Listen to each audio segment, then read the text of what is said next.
Here's how to properly floss your teeth from a veteran dental hygienist. I'm going to be showing you a few different flosses. I'm going to be showing you burst expanding floss, cocoa floss, glide, Oral-B floss pick. So I'm going to start with the cocoa floss. I like to take a long string, as long as you want, but at least between 12 and 18 inches.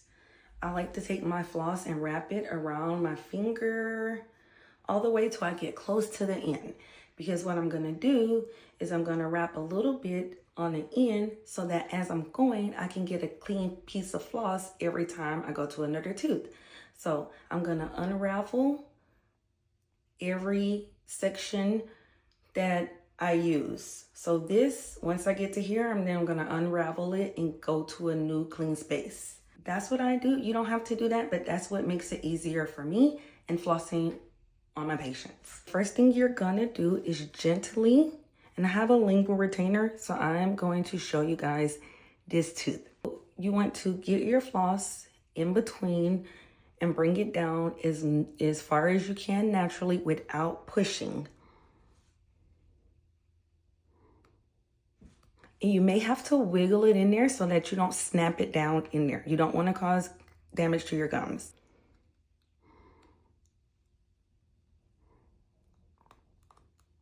I'm gonna make a C shape around the tooth. So I wanna really hug that tooth, and I'm going to scrape up and down. I'm gonna be gentle in my gum tissue, and as I'm coming out of my gum tissue, I'm gonna put a little bit of pressure on the floss and scrape the side of the tooth. It's like cleaning the back of one tooth and the front of the other.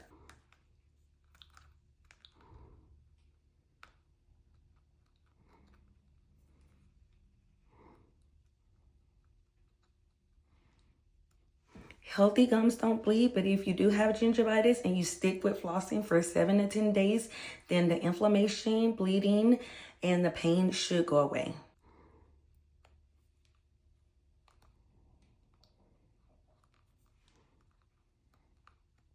I like cocoa floss because it really grabs the plaque that's in between your teeth, kind of almost like a sponge or a magnet.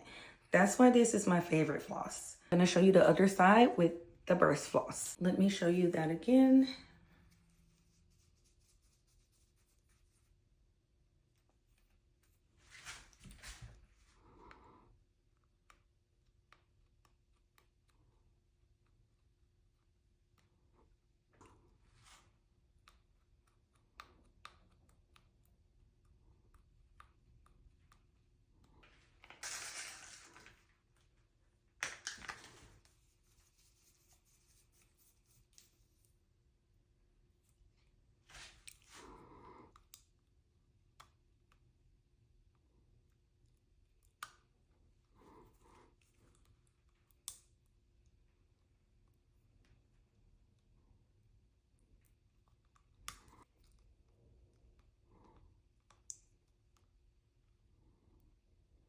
I'm going to show you how to use floss picks. When used correctly, they can be very beneficial, almost as much as string floss, but you're going to be able to manipulate your string floss a little bit better.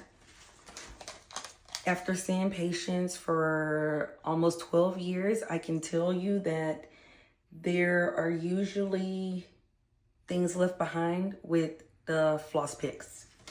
So if you want to use the floss picks 5 days a week and use string floss 2 days a week, that's fine, but just make sure you're using the right technique. Instead of going up and down,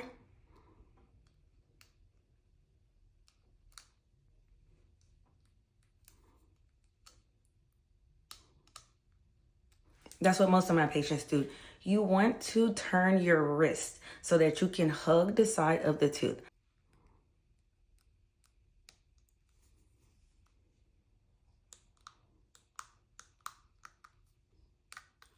I'm gonna just turn my wrist, and I did it pretty aggressively, but you wanna do it very gently. You wanna turn your wrist, get the floss on the side of one of the teeth, go down as naturally as you can without pushing, and then scrape the tooth, and then do the other side of the other tooth.